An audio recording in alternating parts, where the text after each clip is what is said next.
सर्वोच्च न्यायालय। भारत में उच्चतम न्यायालय का उद्घाटन हुआ 28 नवंबर 1950 को। भारत के उच्चतम न्यायालय के न्यायाधीशों की वर्तमान स्वीकृति संख्या 31 है। भारत के सर्वोच्च न्यायालय की स्थापना हुई थी भारतीय संविधान के द्वारा। सही कथन। सर्वोच्च न्यायालय का गठन 1950 में हुआ था। सर्वोच्च न्यायालय देश की उच्चतम न्यायालय अदालत है जिसमें अपील की जाती है। सर्वोच्च न्यायालय कोर्ट मार्शल के साथ अन्य किसी भी उच्च न्यायालय अदालतों की सुनवाई कर सकता है। भारत के उच्चतम न्यायालय में न्यायाधीशों की संख्या में वृद्धि करने की शक्ति निहित है संसद में।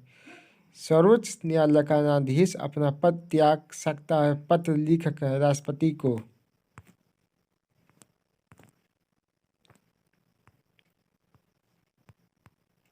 सर्वोच्च न्यायालय के न्यायाधीश के बाद भारत के राष्ट्रपति द्वारा हटाया जा सकता है। संसद में महाभियोग प्रस्ताव पारित होने पर सर्वोच्च न्यायालय में सेवानिवृत्ति की आयु है 65 वर्ष। उच्चतम न्यायालय के न्यायाधीशों का वेतन निर्धारण किया जाता है संसद द्वारा। संसद निर्धारण करता है। भारत के उच्चतम न्यायालय की स्वायत्तता की रक्षा हेतु प्रावधान है। उच्चतम न्यायालय के न्यायाधीशों की नियुक्ति करते समय भारत के राष्ट्रपति को भारत के मुख्य न्यायाधीश का विचार विमर्श करना पड़ता है। न्यायाधीशों का वेतन भारत की संसद निधि पर आरोपित होता है। सेवानिवृत्त होने के पश्चात सर्वोच्च न्यायालय के न्यायाधीश वकालत कर सकता है नहीं, किसी भी न्यायालय में नहीं। भारत के सर्वोच्च न्यायालय के कार्यवाहक मुख्य न्यायाधीश की नियुक्ति राष्ट्रपति करता है। सर्वोच्च न्यायालय के न्यायाधीशों की नियुक्ति की जाती है राष्ट्रपति के द्वारा। सर्वोच्च न्यायालय के मुख्य न्यायाधीश से परामर्श के साथ सर्वोच्च न्यायालय में एडोक न्यायाधीशों की नियुक्ति होती है जज के द्वारा। न्यायालय के किसी सत्र के लिए न्यायाधीशों का कोरम नहीं होता। भारतीय संविधान में तथार्थ न्यायाधीशों की नियुक्ति का प्रावधान है। सर्वोच्च न्यायालय में सर्वोच्च न्यायालय के उस मंडल में जो सर्वोच्च न्यायालय में जजों की नियुक्ति की अनुशंसा से संबंधित है में सर्वोच्च न्यायालय के मुख्य न्यायाधीश के अतिरिक्त कुछ अन्य वरिष्ठ न्यायाधीश होते हैं। ऐसे न्यायाधीश जो इस मंडल के सदस्य होते हैं संख्या है 4। उच्चतम न्यायालय में संविधान के निर्वाचन से संबंधित मामले की सुनवाई करने के लिए न्यायालयों की संख्या कम से कम कितनी होनी चाहिए? 5। केंद्र और राज्य के बीच होने वाले विवादों का निर्णय करने की भारत के उच्चतम न्यायालय की शक्ति मूल अधिकारिता के अंतर्गत। उच्चतम न्यायालय की आरंभिक अधिकारिता में आते हैं भारत सरकार तथा एक या अधिक राज्यों के बीच का विवाद, 2 या अधिक राज्यों के बीच का विवाद।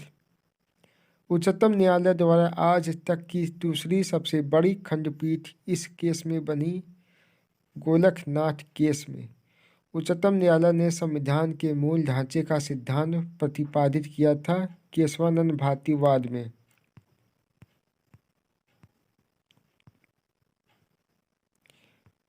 उच्चतम न्यायालय ने यह धारणा व्यक्त की कि मूल अधिकार व्यक्ति को जैसा उसे सबसे अच्छा लगे उस तरह की अपनी जिंदगी की रूपरेखा तैयार करने के लिए सक्षम बनाते हैं।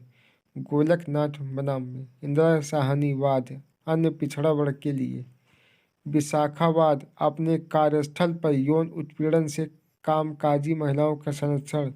मेनका गांधीवाद अनुच्छेद 14, 19 एवं 21 के परस्पर संवैधानिक विवाद में सर्वोच्च न्यायालय की अपीली क्षेत्राधिकार से संबंधित अनुच्छेद 13A 134 के ए को मिलाकर अनुच्छेद 132 को पढ़ना।